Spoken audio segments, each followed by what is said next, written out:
buenos días a todos los hermanos y amigos. Pues la verdad que es un placer estar una vez más aquí, gracias a mi hermano Charles Corretas Curcio de Cádiz. Y un placer también, me lleva una grata sorpresa ver al pastor Julio y a todos los que nos visitan, los que conozco, que no conozco, y esperamos en el Señor pues que sea Él que esté hablando. Y antes de nada, pues vamos a poner este tiempo en manos del Señor, si me acompañan en una oración, para que sea Él que dirija esta palabra a nuestros corazones. Y por eso, a ti, Padre bueno, al único Dios vivo y verdadero, a ti, al Creador de los cielos, de la tierra, del mar, de todo lo que en ellos hay, visibles e invisibles. Amén. Te damos gracias una vez más, Señor, porque tú, Señor, nos has traído a tu casa, porque una vez más nos da esta oportunidad de poder escuchar tu voz. Gracias, Señor, porque así, Señor, tú nos diste vista para contemplar la hermosura de la gloria de Cristo revelada a las Santas Escrituras. Gracias, Señor, porque tú, Señor, nos has dado oído como ovejas tuyas escogido desde antes de la fundación del mundo, para que nosotros te sigamos únicamente, porque así te agradó, Padre. Amén. Por eso te pedimos en esta mañana, Padre, que no sea palabra persuasiva ni de vana sabiduría del predicador, amén, sino que sea el poder del Espíritu Santo actuando por medio de tus santas Escrituras. Así, Señor, te pedimos que tú trates con nuestros corazones, que tu palabra caiga en esta mañana en buena tierra, amén, y así que fruto y tu nombre, y únicamente tu santo nombre, el nombre que tú has puesto sobre todo nombre, el Señor Jesucristo, sea glorificado. Amén. Por eso te damos gracias, Padre, y te lo pedimos todo en el precioso nombre de tu Hijo, Señor Jesucristo. Amén. Amén. Muy bien, pues si me acompañan a la epístola, al libro, a la carta, a los Gálatas, vamos a hacer una contextualización de lo que el apóstol Pablo pues encontró en esta iglesia desde el principio. Y antes de entrar en el capítulo 3, en el cual va a ir dirigido el sermón, que desde el capítulo 3, versículo 6, hasta el versículo 18, donde yo he titulado este sermón, La promesa fiel de un Dios fiel. La promesa fiel de un Dios fiel. Y nosotros podemos ver, antes de nada, antes de comenzar con el sermón, y es que nosotros nos podemos encontrar en cualquier parte del mundo, pues un club o algo parecido, donde el interés de la persona hace reunir a personas de muchos sitios. Pero es algo condicionado, y esto va condicionado de que, por ejemplo, si es un club donde es una bolera, donde se juegan los bolos, pues va a ir personas que quieren y les gusta jugar a los bolos. Si es el fútbol, pues van a encontrar personas donde ese club ha unido personas de todo el mundo para jugar, pero es algo condicionado. Sabemos que lo incondicional es que la iglesia del Señor ha reunido a personas de todo el mundo que odiaban lo que ahora está haciendo y amaban lo que antes hacía. Y esto solo lo puede hacer el poder del Espíritu Santo por medio de su palabra. Y eso es lo que vemos y lo que está tratando aquí el apóstol Pablo en el capítulo 1 de esta epístola a los Gálatas. Primeramente, vemos que en los primeros 5 versículos el apóstol Pablo pues hace un saludo con mucha prisa, donde él saluda, donde se presentan y primeramente dice el apóstol, no de hombre ni por hombre, sino por Jesucristo y por Dios, el Padre que lo resucitó de los muertos. El apóstol Pablo quería ver y quería hacer entender a esta iglesia automáticamente que lo que iba a hablar era en la autoridad del Señor y tenía algo urgente que decir a la iglesia de Galacia. Así, aún en el versículo 6, después de dar saludo, viene una exhortación en un momento, y esta exhortación automáticamente lo que viene y dice que está maravillado de que tan pronto se hayan alejado del que os llamó por la gracia de Cristo para seguir un evangelio diferente. El apóstol Pablo automáticamente empieza a exhortar a esta iglesia y le está haciendo entender de que en un momento, desde su primera vez que él fue a esta iglesia, se habían desviado y estaba enseñando en medio de la iglesia un evangelio diferente. No es que haya 2 evangelios, sabemos que hay un solo evangelio, y así Pablo se lo dice que a esta iglesia, que si aún un ángel del cielo, aún él, sea quien sea, aun con la autoridad que había dicho en el versículo 1, diciendo que no era por hombre, sino por el Señor Jesucristo, que él era apóstol, él automáticamente estaba diciendo, sea anatema, sea maldito. Cualquier evangelio que sea adulterado y apartado de la verdad, de lo que es el verdadero evangelio, de lo que el Señor Jesucristo hizo en la cruz por el pecador, dice que automáticamente sea desechado. Lamentablemente, no cabe duda de decir que eso hoy en día, pues lamentablemente, vuelvo a decir, pues no se está cumpliendo en prácticamente ninguna iglesia. Hoy se acepta todo, se adultera todo, y lo que está pasando es que se está metiendo en las iglesias pues enseñanzas que realmente no tienen nada que ver con el evangelio. Pablo sabía, como así escribió a la iglesia de Roma, que el evangelio, y solo el evangelio, es poder de salvación, poder de Dios para salvación a todo aquel que en él cree. El evangelio es poder de Dios. Si está Pablo diciendo que solo el evangelio, nada de lo que se puede hacer, ni alguien elocuente, palabras persuasivas, lo que es sabiduría humana, y más en estos tiempos, los griegos, que sabemos que tenían mucha sabiduría, pues nada de ello podía salir, ni podía sacar para salvar a una persona.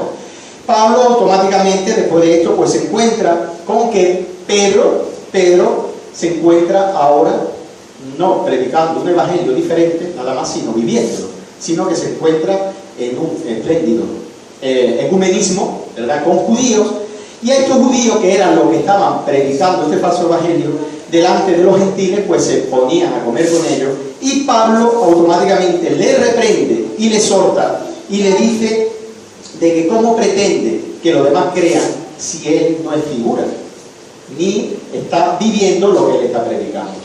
Por eso dice Pablo en el capítulo 2, versículo 21, no desecho la gracia de Dios, pues si por la ley fuese la justicia, entonces por demás murió Cristo.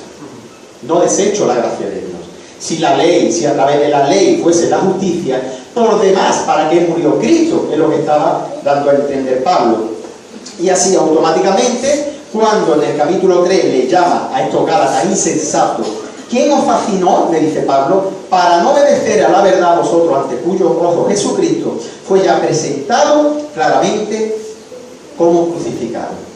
Pablo había predicado el verdadero evangelio, y ese evangelio es el que había hecho tanto judíos como griegos como gentiles unir un pueblo de Dios y entender que únicamente y exclusivamente y de la única forma no hay otro camino sino por la muerte, resurrección, y esa obra siendo imputada al pecador, satisfaciendo la justicia y la ira de Dios, es la única manera de poder ser salvo.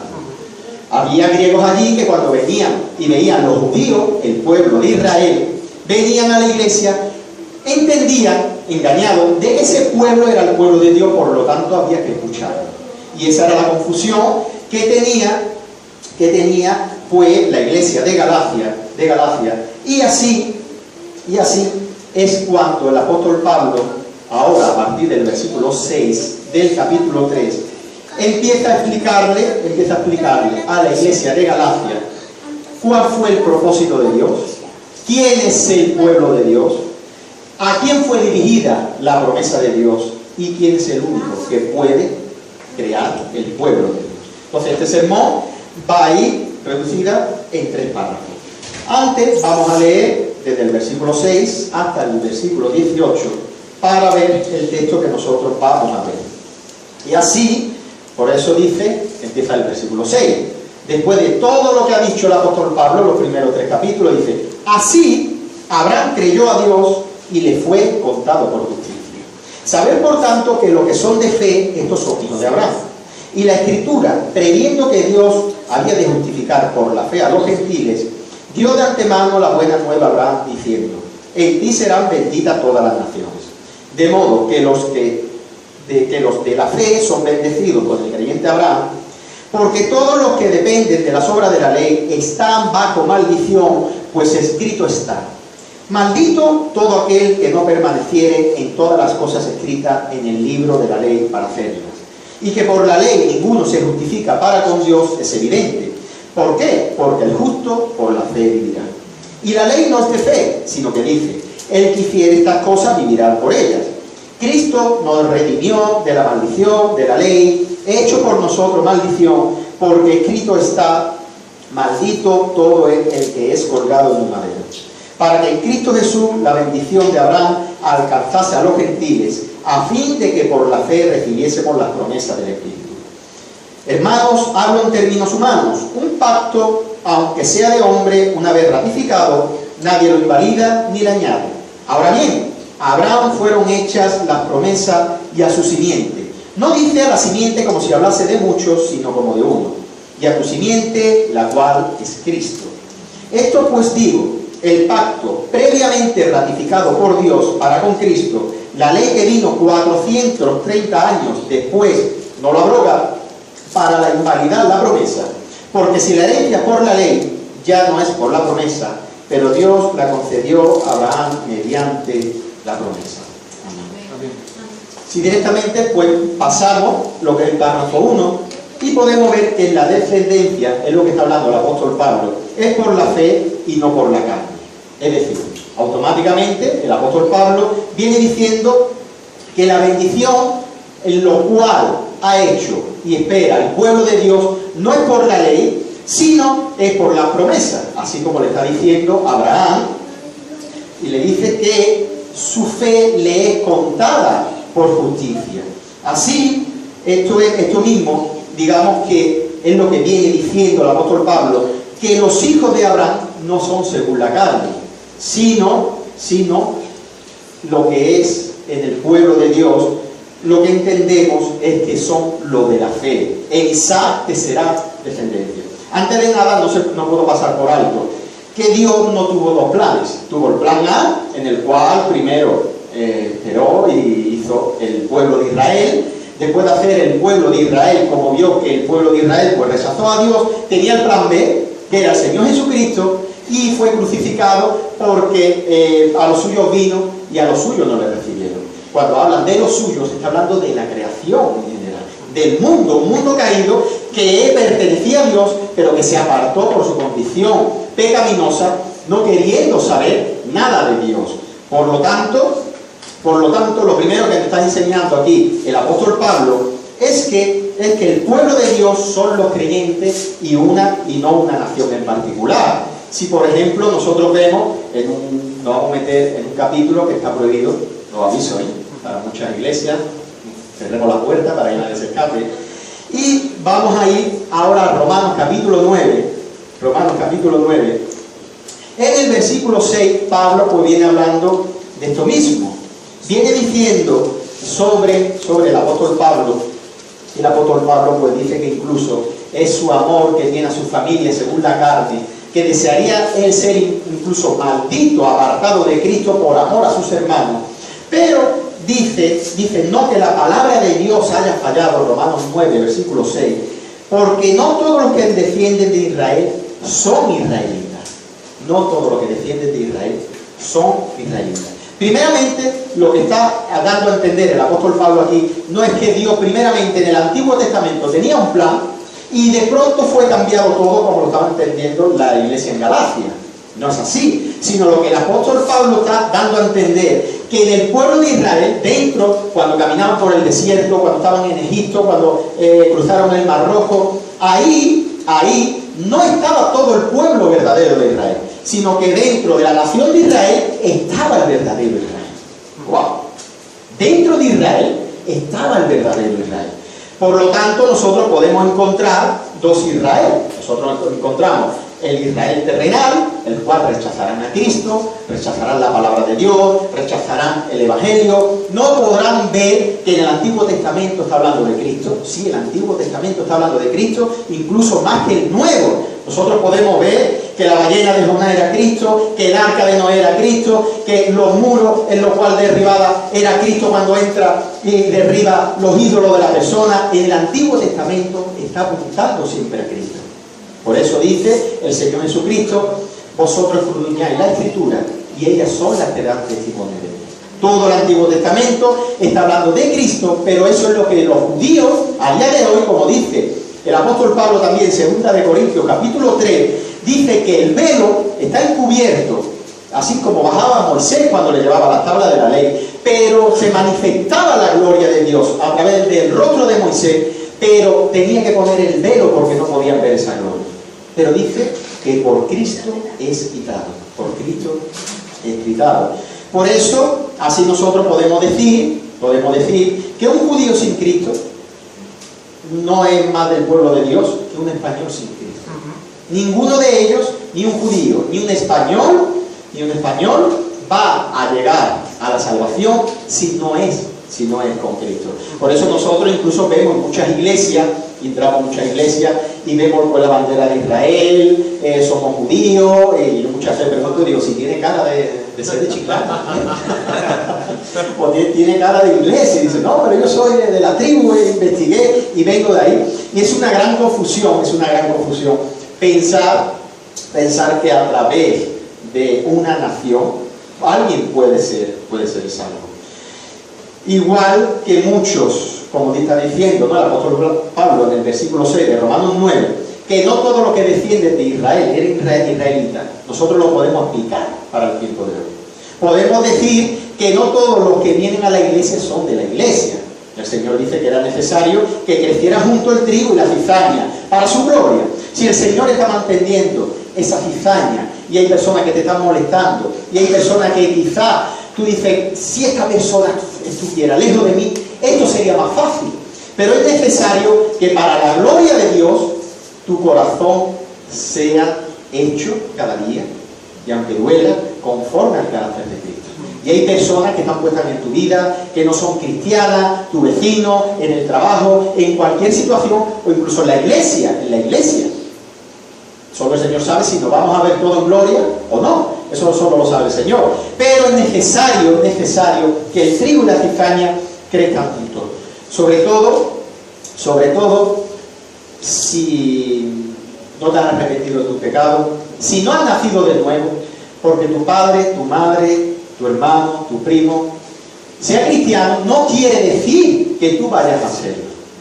No quiere decir para nada de que si el Señor ha bendecido, que es la bendición del cual habla la Biblia, si ha bendecido una familia con la salvación, y son 9 miembros en la familia, y 8 son salvos y uno no quiere decir que tú vayas a ser salvo.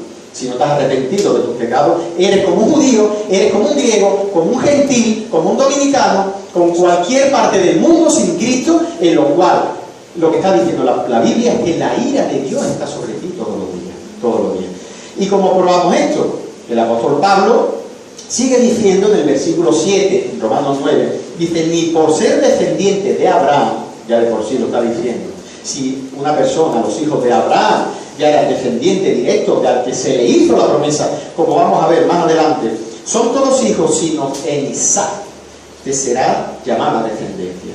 Esto es, no los que son hijos según la carne son los hijos de Dios, sino los que son hijos según la promesa son contados como descendientes. Los hijos de Dios son los que son contados con la promesa. Ahora vamos a verlo. Y dice, porque la palabra de la promesa es esta, porque este tiempo vendré y Sara tendrá un hijo. Y no solo esto, sino también cuando Rebeca concibió de uno, de Isaac nuestro padre, pues no habían aún nacido, ni habían hecho aún ni bien ni mal, para que el propósito de Dios conforme a la elección permaneciese, no por las obras, sino por el que llama. Se le dijo, el mayor servirá al menor, como está escrito, a Jacob amé, mas a Esaú aborrecido. Dice aborrecido. Y esa palabra, no puedo dejar pasar esto por alto, la palabra aborrecer en el griego literal quiere decir aborrecer, automáticamente. No se le puede buscar cualquier otra forma, sino lo que entendemos aquí, y en esta palabra, es que lo que está diciendo que un Dios santo tiene que dar, justamente, porque es justo, a una persona lo que se merece. Si un pecador es digno de ser aborrecido, Dios lo aborrece. Si un pecador es digno de ser amado, nunca lo va a amar por sus propias obras, porque nunca es digno de ser amado, sino que es necesario que ponga a otro en su lugar, que es digno de ser amado, para ser amado. Y ese es el trabalengua, como se dice, del Evangelio, del glorioso Evangelio. Pero nosotros sabemos, como dice, que ni por ser descendientes de Abraham son todos hijos, sino que en Isaac serán descendencia. Solo vemos que de los descendientes de Abraham, de los hijos, sabemos que incluso después cuando murió Sara, Abraham tuvo más hijos. Solo Isaac fue elegido para ser la cadena del pueblo de Dios. Y igual que Isaac tuvo hijo, que fue Jacob, y Esaú, uno fue seleccionado, como queramos llamarlo, escogido, apartado, y Esaú fue rechazado justamente por el padre. No, cada vez que leo este versículo no puedo pasar por alto de Charles Spurgeon, pero el de Inglaterra. Dice que estaba una vez predicando sobre este pasaje y una mujer le dijo: el señor Spurgeon, hay una cosa que yo no entiendo ahí. Pues le dije Spurgeon, pues yo tampoco lo entiendo, la verdad que no lo entiendo. Y le pregunta a la mujer, ¿pero qué es lo que usted no entiende? Dice: lo que yo no entiendo es cómo Esaú fue rechazado, fue aborrecido. Y dice: eso yo sí lo entiendo. Lo que yo no entiendo es cómo Jacob fue amado. Y es verdad, porque Jacob fue un embustero, un engañador, y ninguno de los dos pues se merecía la salvación. Los dos se merecían ser rechazados, ser aborrecidos por Dios. Lo inmenso del amor de Dios es como pudo amar a Jacob. Pero por eso vemos aquí en Romanos 9 que dice que para que a alguien se le quite la idea, dice: pero Jacob haría algo bueno. Dice: no, porque no habían aún nacido, ni habían hecho aún ni bien ni mal. ¿Para qué? Para que el propósito de Dios conforme a la elección permaneciese. Y otra vez, se refiere dos veces. En el mismo versículo, en el versículo 11 de Romanos 9, otra vez las obras. No por las obras, sino por el que llama. Aquí está dejando claro que el primer énfasis de que Jacob, de que Isaac, de que Abraham permanecieran al pueblo de Dios fue la soberanía y la elección de Dios. Punto. No por nada que vieran Jacob, no por nada que vieran Isaac, no por nada que vieran Abraham, no por nada que vieran ti. Y esto es para bajarnos, y no es yo siempre digo, meto una frega con la palabra, para bajarnos el orgullo. Y lo que no podemos pensar es que si perteneces al pueblo de Dios, no es por nada que el Señor viera a ti, sino el propósito y el único afecto de su buena voluntad, como dice en Efesios 1, fue únicamente por Él, por la alabanza y gloria de su gracia, por amor a sí mismo. Por eso que Jacob fuese amado en el propósito de Dios, únicamente fue por la soberanía y la elección de Dios. Por eso nosotros primeramente, lo que estamos viendo en la primera apartado de Gálatas 3, versículo 6 en adelante, lo que el apóstol Pablo está haciendo entender, que Dios no ha escogido una nación, que Dios no ha escogido en particular esa nación, sino que digamos que no depende ni del que corre, como dice Romanos 9, ni de la nación, sino únicamente de la elección de Dios. No depende del que quiere ni del que corre, sino de Dios que tiene misericordia. Si Dios quiere dejar al resto de la humanidad endurecido, está en su pleno derecho, porque hemos sido tú y yo el que hemos pecado contra un Dios santo que no tendrá por inocente al culpable. Pero la buena noticia es que derrama misericordia derrama misericordia.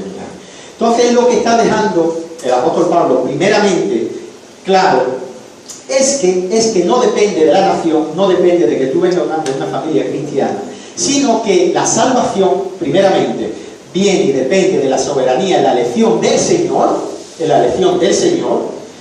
condicionado a lo que Él quiera hacer.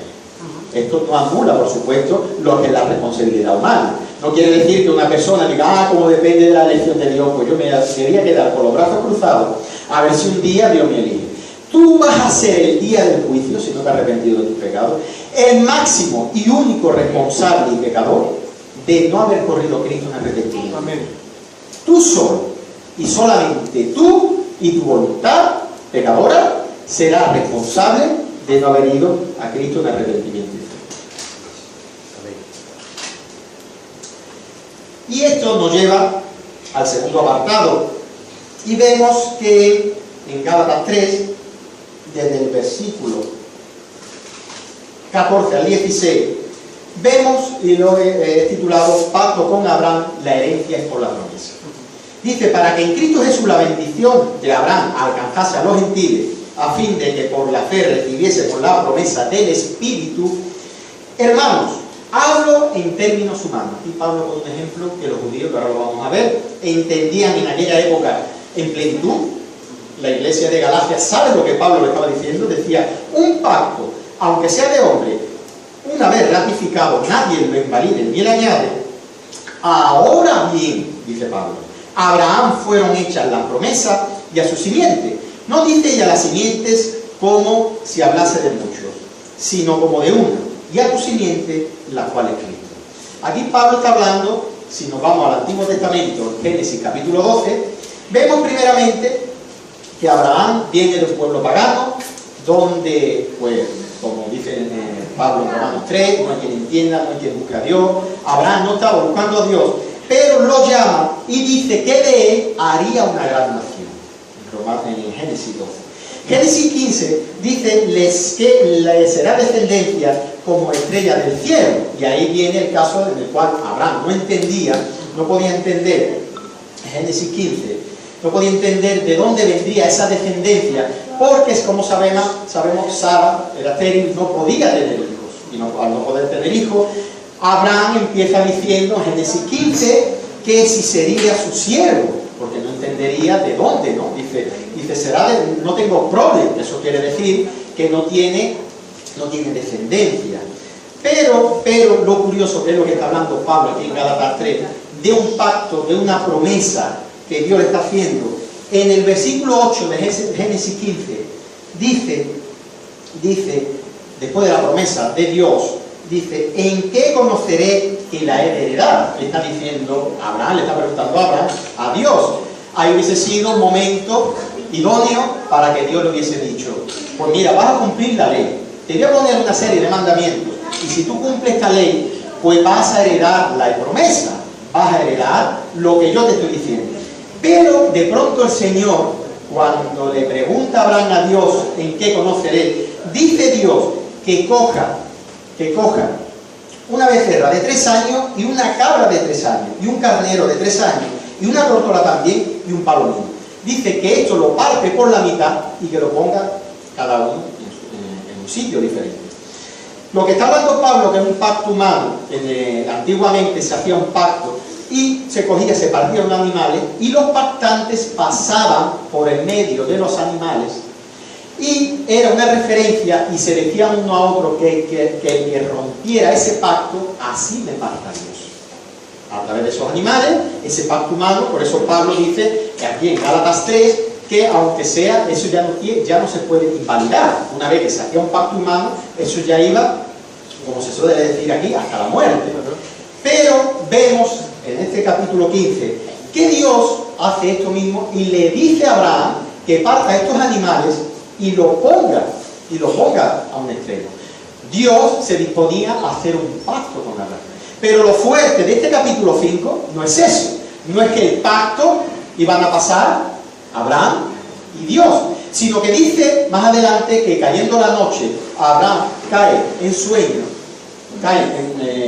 le entra sueño, en descanso, pero de pronto dice que se ve un humo y un fuego pasar por medio de los animales. Y en la grandeza de esto, lo que está diciendo Dios aquí es que este pacto no lo estaba haciendo con Abraham. Este pacto lo estaba haciendo Dios Padre con el Dios el Hijo. Este pacto, hermanos, era con Cristo. El Padre estaba haciendo este pacto con Cristo para redimir a los pecadores, a las naciones. A la misma vez, este pacto del que está hablando aquí Pablo en Gálatas capítulo 3, se está refiriendo que este pacto era con su Hijo para los que estuvieran en él se beneficiara del pacto, de las promesas que Dios había hecho con Cristo. Por eso nosotros vemos que Pablo dice que todo el Antiguo Testamento, que todas las promesas son Cristo, en él sí y en él amén. No hay promesas personales, no hay promesas en las cuales podamos entender en la Biblia y decir, yo creo que esto está hablando de mi trabajo. Por eso dice que todas las promesas del Antiguo Testamento apuntan a Cristo, y nosotros en un mismo espíritu nos beneficiamos estando en él. Pero podríamos decir que cuando Dios decide hacer este pacto con Cristo, a Abraham y a su simiente, el beneficiario es Abraham y a toda su descendencia. Pero ¿quiénes son los hijos? Los hijos son los de la fe. Estos son los hijos de Abraham. La iglesia somos los hijos entendibles que habla Pablo en Gálatas 3. Y entendemos que el Señor, nos ve en esa condición caída. Para que lo entendamos, no podemos decir nosotros de que estamos en una posición intermedia o buscando a Dios, sino que nosotros estábamos de espalda a Dios en el momento que pecamos. Dios está en nuestra espalda y Dios es el que se da la vuelta, hace un pacto con nosotros y es el que hace a través de ese pacto, de esa obra, hace que nosotros, ahora los pecadores, nos volvamos a ver. Teológicamente hablando, nosotros vemos en la Biblia, encontramos en la Biblia tres tipos de pactos. Uno es el pacto de redención, que es el que nosotros estamos viendo, que es el que hace el Padre con el Hijo desde antes de la fundación del mundo, es el que está haciendo. El pacto de obra, que es el único pacto de obra que se encuentra en la Biblia, que es el que se le dio a Adán. ¿Y Adán qué es lo que hizo? Adán no solo dejó de hacer, sino hizo. Voy a explicar eso mejor. Adán tenía un mandamiento de no comer del fruto prohibido. Y a la misma vez tenía otro mandamiento, que era activo, de algo que sí tenía que hacer, que era cuidar a su esposa, cuidar a los maridos, y cuidar el huerto del Edén. Adán dejó de hacer eso para hacer lo que no tenía que hacer. Adán dejó de cuidar a su esposa, a su familia, al huerto del Edén, y hizo lo que no tenía que hacer, que era comer del fruto prohibido.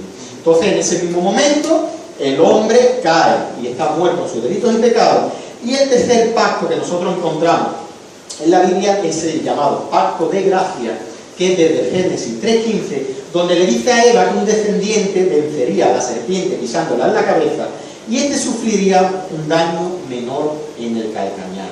Por eso, en este pacto, nosotros vemos que en el pacto que Abraham, que es el que se está refiriendo, el tipo de pacto que en Gálatas 3, es el mismo que nosotros encontramos que estaba haciendo Dios con él mismo, y es igual que dos personas hacían este pacto y si lo incumplían, es como decir, así me parta Dios. Dios mismo le estaba diciendo a Abraham, si yo no te cumplo esta promesa, así me parta yo mismo.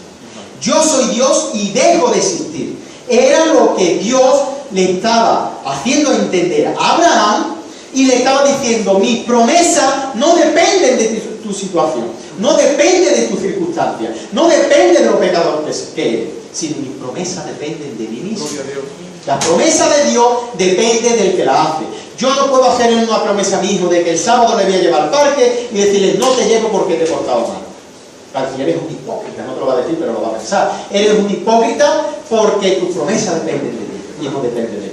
Porque es algo, nosotros vemos que es algo incondicional, es algo que no depende de la promesa, de a quien yo le he hecho la promesa, sino del Hijo. Como sabemos que dice el número, que Dios no es hombre para que mienta, ni hijo de hombre para que se arrepienta. Si eres cristiano, si estás arrepentido de tus pecados, si estás en Cristo, si tienes el gozo de la salvación, si tu vida diaria caes en pecado, pero sabes, te estás gozando porque te estás apartando y sabes que tu única justicia es Cristo, las promesas, cada una de las promesas de la Biblia es para ti. No te puedes gozar de eso. Cada una de las promesas de la Biblia es para ti. Qué mayor bendición de saber que Dios Padre, esto es inentendible, yo no lo entiendo, pero me consuela, es saber que Dios Padre ama a su Hijo Señor Jesucristo igual que a mí. Es inentendible. Esto es inentendible. Porque el amor de Dios es activo. No hay un amor mayor en la Trinidad. El Padre ama un poquito más al Espíritu Santo al Hijo. No, nosotros en Cristo somos afectos en Él, en el amado. Somos amados en Cristo Jesús. Y el amor que derrocha el Padre en el Hijo es el mismo amor que lo tiene ahora mismo por ti, por su iglesia. No depende si has pecado un poquito más, Dios esta semana te ama un poquito menos. Si esta semana ha sido más bueno, ¿cuánto me ama el Señor? Y parece que está diciendo, Señor, ¿has visto esta semana? Esta semana me ama con locura. Es incondicional. No depende de cómo haya sido. Si, por ejemplo, muchas veces, pues una circunstancia, ¿no?, del pecador, de pensar que el Señor se está apartando porque la verdad pues se ha caído en algún pecado. ¿Y en qué nos agarramos nosotros entonces? En nuestras obras. En que no por obra para que nadie se gloríe, o por gracia, por medio de la fe en Cristo Jesús somos salvos. Únicamente por gracia, por medio de la fe, es como hemos sido afectos en el amado, y únicamente así es como seguiremos hasta el fin de los días, hasta el fin de los tiempos y por toda la eternidad. Únicamente somos afectos por la obra que hizo Cristo, que nosotros no pudimos hacer, y no por nada de lo que nosotros podamos ofrecer. No somos como Caín, que ofreció obra de sus manos, sino somos como Abel. Y esta es la cuestión que nosotros llegamos. La promesa a Abraham se le da por las obras de la ley. ¿Cuál es la promesa? ¿Cuál es el sello de la promesa? Nosotros vemos que es la circuncisión. Cuando a Abraham se le da este pacto, esta promesa, ¿fue antes de la circuncisión o después de la circuncisión? Pablo dice en Romanos 4, pues esta bienaventuranza solamente para lo de la circuncisión o también para lo de la incircuncisión, pregunta. Porque decimos que a Abraham le fue contada la fe por justicia, otra vez aquí. ¿Cómo le fue contada? ¿Estando en la circuncisión o en la incircuncisión? No en la incircuncisión, sino en la incircuncisión. Y recibió la circuncisión como señal, como sello de la justicia de la fe que tuvo estando aún incircunciso. Romanos capítulo 4. Vemos que la circuncisión se le da a Abraham como señal de la justicia de la fe que él había tenido. Es como Dios decirle: recuérdame este sello, como el pacto que se le hace a Noé. En este sello, en esta señal que yo te doy, es para ratificar que el pacto que yo te hago es fiel y verdadero. Fiel y verdadero. Por eso dice que lo hace en la incircuncisión para alcanzar también ¿a quién? A los gentiles, a nosotros. Yo he mirado así por encima, nadie me parece por aquí judíos, israelitas, yo creo que somos todos de gentiles, y en eso nosotros nos gozamos, ¿verdad? Y si hay alguien que es judío, pues se goza igual que un gentil, como ha entrado y de la forma que ha entrado en el pueblo de Dios. Entonces nosotros vemos y preguntamos: ¿no por la ley fue dada a Abraham o a su descendencia la promesa? Es decir, esa promesa, ese pacto que hace Dios con Abraham, ¿fue dada por la ley? No. ¿Pero por qué no? Como así dice: porque Abraham vivió 430 años antes que la ley se le diera a Moisés. Si la ley o la justicia fuera, mejor dicho, por la ley, entonces de más, como dice Pablo, murió Cristo. Y Abraham, entonces, ¿por qué fue justificado? Abraham vive 430 años antes de Moisés, de que se le diera la tabla de la ley. Y esta respuesta tan sencilla como se dice el apóstol Pablo, que la ley no lo abroga para invalidar la promesa. La ley, nosotros debemos entender que primeramente, antes de Dios darle la ley, la tabla de la ley, al pueblo de Israel, primeramente el pueblo de Israel fue sacado de Egipto. ¿Por qué? Por gracia. Dios escoge un pueblo pagano, en el cual no había nada que agradaba a Dios, todo lo contrario, dice que era el peor. Y esto lleva a que después le da las obras de la ley, pero como dice Pablo más adelante, ¿para qué? Para el conocimiento de pecado y para que esto fuese un ayo hacia Cristo.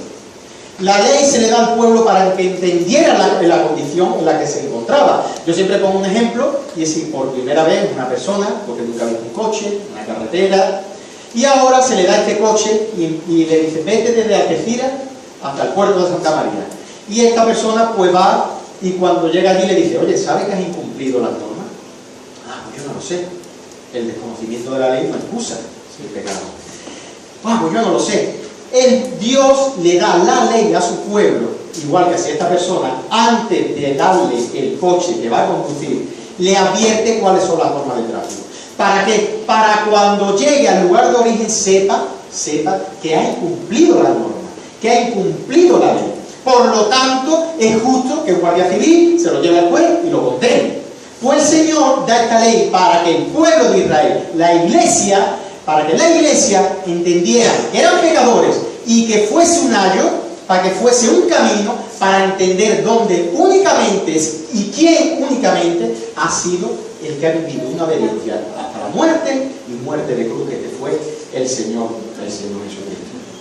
Entonces, esto nosotros nosotros podemos ver, y vamos a lo que es el tercer encabezado, que en esto se refiere, que Cristo nos redime de la maldición de la ley. Así que Cristo nos ha redimido de esta maldición. Como dice Pablo en Gálatas 3, maldito es todo aquel que es colgado en un madero. Ya que dice que el que hiciere estas cosas vivirá por ellas. Lo que está diciendo ahora Pablo aquí en Gálatas 3, que es el que la ley se hubiese sido válida si alguien hubiese cumplido la ley. Hemos estado hablando un poquito de la predestinación y es decir, ¿no? Parece ser que aunque una persona esté tocando la puerta o esté cumpliendo los mandamientos de la ley, cosa que es imposible, el Señor lo va a rechazar. Debemos de entender que no hay nadie que bajo su propia voluntad vaya a ir a Dios. Esto no es una puerta que están todos levantando la mano y diciendo, Señor, yo, dice tú. No es así. La predestinación, la elección, la salvación, no es así. Sino que vemos una puerta vacía abierta donde dice el Señor, entrad todos por aquí, tenid las puertas abiertas del cielo. Pero las personas están en dirección contraria, odiando entrar por esas puertas, y solo es Dios, en su elección, en su soberanía, en su gracia, lo que hace que muertos, que están muertos en sus delitos y pecados, se vuelvan y vayan hacia Él. Pero ¿cómo hacemos esto? ¿Y cómo se hace esto? Si dice que maldito es que es colgado en un madero. ¿Para quién era esto? Nosotros entendemos en el Antiguo Testamento, cuando el Señor dice, el que quiera seguir en pos de mí, sígame, toma su cruz y sígueme. En el Antiguo Testamento, cuando a las personas, al auditorio, que Cristo lo decía, eran personas que pasaban todos los días por un camino donde un grupo de judíos se rebeló contra el César. Y el César los crucificó y los puso en un camino, para que todo el pueblo de Israel entendiera y dijera, si esta es la paga que tiene de rebelarse contra el César. Eso es la muerte, lo que es la condena. Ahora nosotros podemos ver pues, que hay silla eléctrica, hay inyecciones, pero en aquella época la forma de morir era en la cruz, y más así lo dice en el Antiguo Testamento, que todos los malditos, traducido, todos los malditos deben ser colgados en un madero. Por eso nosotros sabemos que es lo que está diciendo Pablo aquí en el capítulo 3, cuando Cristo nos redime de la maldición de la ley, que no ha redimido haciéndose maldición por nosotros. Cristo es el que se hace maldición, cargando nuestra maldición, nuestra paga, nuestra condena, y viviendo una vida santa, agradable delante del Padre, para que solo por medio de la fe se nos sea imputada su justicia, por su gracia. Es decir, yo vivo una vida de desobediencia, de maldición, y Cristo es el que se lleva mi culpa. Cristo vive una vida de obediencia, se imputa esa obediencia activa, la obediencia pasiva, donde Cristo soporta la carga, la ira de Dios, y ahí es donde se imputa esa justicia, esa obra al pecador. Porque nosotros, incluso lo decimos muchas veces, que nosotros siempre decimos, Cristo murió por nosotros, Cristo murió por nosotros. Pero no solo Cristo murió por nosotros, sino que Cristo vivió por nosotros. Amén. Cristo vive la vida que nosotros no podemos vivir. Cristo vive una vida en obediencia, es el verdadero Israel, el verdadero Hijo de Dios, lo que no podía entender en el Antiguo Testamento. Cristo es el único que satisface la justicia de Dios, es el único que agrada al Padre. En Él tengo complacencia, Él es mi Hijo amado, mi Hijo amado. Y cuando está en la cruz, nosotros vemos y decimos, suenan muy emocionalistas. El decir, por ejemplo, que Cristo lo que tenía miedo realmente era los látigos de los romanos, a esa corona de espinas, que sí, porque hay que ponerse ahí. Pero, ¿qué diferencia iba a pasar Cristo en el momento de la cruz? Que no había pasado nadie en la humanidad ni lo pasaría jamás. ¿Cuál es la diferencia? Pues son las 3 horas que Cristo estuvo soportando la ira de Dios, las 3 horas que Cristo estuvo, que el Padre estuvo aplastando a Cristo, para que ahora nosotros nunca jamás vivamos algo, que esto es grandioso también, que no vamos a experimentar, que es la ira de Dios. Si eres creyente y estás arrepentido de tus pecados, nunca vas a experimentar la ira de Dios. La estamos conociendo ahora, la estamos escuchando ahora, pero es una experiencia que por amor a nosotros, por amor de su nombre, es algo que nunca, si eres creyente, vas a experimentar. Porque ya eso lo pagó Cristo. y Él nos ha redimido de la obra de la maldición de la ley. Así, por eso, cuando dice Cristo consumado es pagado en su totalidad. Si estás en Cristo, ya no tienes deuda con Dios, ya no tienes nada que reclamarte Dios, porque Dios ha clavado el lanza que nos condenaba y nos ha pasado de la tiniebla hacia su luz admirable. Ahora somos aceptos, ahora nos mira como si nosotros hubiésemos hecho la obra de Cristo, y así a Cristo lo hizo pecado. ¿Para qué? Para que nosotros fuésemos hechos justicia de Dios en Él. Así que nosotros los gentiles estábamos apartados, sin esperanza, sin nada, sin entender, sin saber qué es lo que la ley para nosotros significaba. Pero el apóstol Pablo, déjame que lo diga en palabras del apóstol Pablo a la iglesia de Éfeso, dice: por tanto, dice el apóstol Pablo de esta manera, acordaos de que en otro tiempo vosotros, los gentiles, en cuanto a la carne, erais llamados incircuncisión, por la llamada circuncisión hecha con manos en la carne. En aquel tiempo estabais sin Cristo, alejados de la ciudadanía de Israel y ajenos a los pactos de la promesa, sin esperanza y sin qué, y sin Dios en el mundo. Pero ahora, otro bendito pero, dice: pero ahora en Cristo Jesús, vosotros que en otro tiempo estabais lejos, habéis sido hechos cercanos por la sangre de Cristo, porque Él es nuestra paz, de que ambos pueblos hizo uno, derribando la pared intermedia de separación, aboliendo en su carne las enemistades, la ley de los mandamientos expresados en ordenanza, para crear en sí mismos de los dos un solo y un nuevo hombre, haciendo la paz, y mediante la cruz reconciliar con Dios a ambos en un solo cuerpo, matando en ella las enemistades. Y vino y anunció la buena de paz a vosotros que estabais lejos y a los que estaban cerca, porque por medio de Él los unos y los otros tenemos entradas por un mismo espíritu al Padre. Así que ya no soy extranjero ni advenedizo, sino conciudadanos de los santos y miembros de la familia de Dios. Si tú te has acercado a Cristo en arrepentimiento y fe, únicamente entendiendo que por la obra de Cristo perteneces al pueblo de Dios, eres un verdadero israelita, eres un verdadero pueblo de Dios y eres un verdadero hijo de Dios que pertenece a la iglesia de Cristo. Amén. Nosotros estábamos apartados, sin esperanza, pero Cristo derribó la pared intermedia y ahora únicamente por medio de la fe en su obra, en su confianza, en su pleno entendimiento, nosotros ahora somos afectos en el amado. Y esto es lo que dice la base de la justificación, que dice Primera de Juan, que la sangre de Jesucristo nos limpia de todo pecado. La sangre no es algo poderoso, en lo cual nosotros podamos entender que como se está predicando en muchos sitios, como algo de brujería, o que la sangre de Cristo tiene poder para abrir puertas para los trabajos, ¿verdad? Sino que la sangre de Cristo, esto quiere decir que nos limpia todo pecado, que para eso fue derramada, que su Hijo nos limpia de todo pecado, que la justificación se obtiene en base al rescate que ha sido pagado. La justificación se obtiene en base a la satisfacción de la justicia. Es decir, cuando Dios justifica a una persona, no toma en cuenta ningún mérito de esa persona, toma en cuenta lo que se ha hecho por esa persona. Está tomando en cuenta, el Padre está tomando en cuenta por un pecador, la sangre preciosa, limpia del Señor Jesucristo. Así como el Cordero nosotros vemos en el Antiguo Testamento, que tenía que ser sin mancha, limpio, así la preciosa sangre del Señor Jesucristo es la que nos limpia de todo pecado. ¿Y qué representa esta sangre, ya para terminar?